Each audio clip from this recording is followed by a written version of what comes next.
I'm Kevin Hadduck, reading from my collection of poems titled A Farewell to Lent. And my title poem is this: A Farewell to Lent. This thirsty April, I am watching ranks of cumulonimbi hurl their furious mercy against the winter's bones. God begins a prayer. God begins a prayer by roiling the clear light of sun and moon, and from his inscrutable fire he speaks among 7 dark clouds.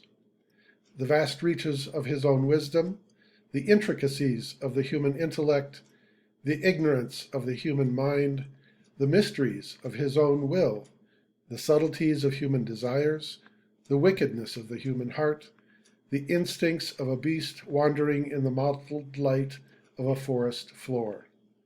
One begins a prayer by listening, then moves within a small circle of light, as if with a lantern on a trail. Shadows part ahead and close behind, among trees and wind, over stones that lie darkly.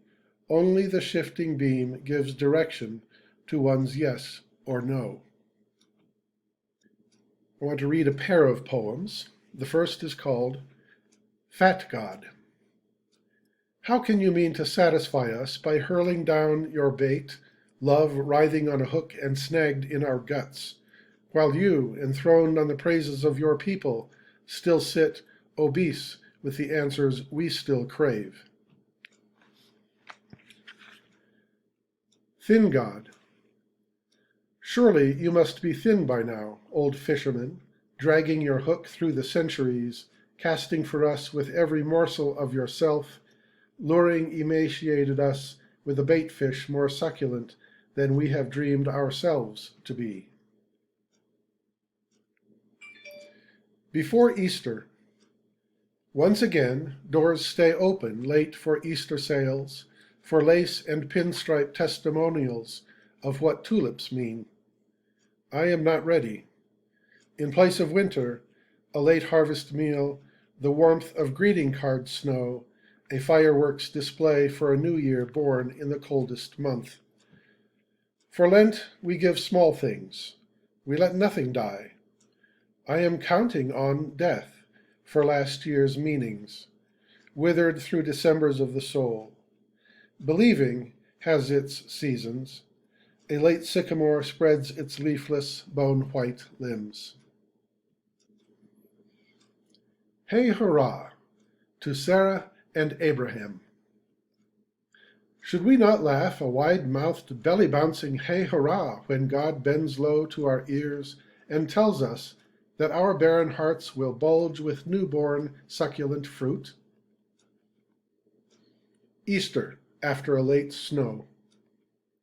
The one spring wind this earth has known still moves, still breathes the lover's breath across the snows that wrap a cold beloved's heart, and whispers low into the sleeping ear, whispers, Lo, Jesu, Jesu is near. Soul, dive down and rise. Driven by wind in bright-bellied cloth, a sailboat aspires, but the prow dips and leans heavily through the sea. The broad-winged and brown pelicans dive into the sea and gather, in their gaping, ballooning bills, the oily fishes. The flying fish surge from the water, skimming and banking above the swells, like prayers for brief sanctuary in air. Soul, dive down and rise, open the sun-gilt waves, and read the grammar of sky and sea. Spring of the Bean. We know we are heavy when the spring of the bean sprout out of the dirt, the falling away of soil, the flip of its head toward light, does not fling us, wing us, vaulting us our praise through the high heavens. The liege light leaped. With years and laws enough, we'll circumscribe the universe, describe our earth, moon, and stars like toys and call them ours, and cradle captive atoms in our hand. But how the sun soared, the liege light leaped one day, and spun us, flung us, as forgiveness forever does, so out of our control. Now sing, my lovelies. Darlings, sing, and open-throated, send your voices, winged with high-flown praise, and raise not merely roofs, but sky. Fling high your hearts, and hail the coming King. His kingdom come, here now among, now in each one and all. Then hear the infant call, his phoenix-hearted cry, come watch me live, and die with me, and oh, my lovelies, rise. A riddle for Christians.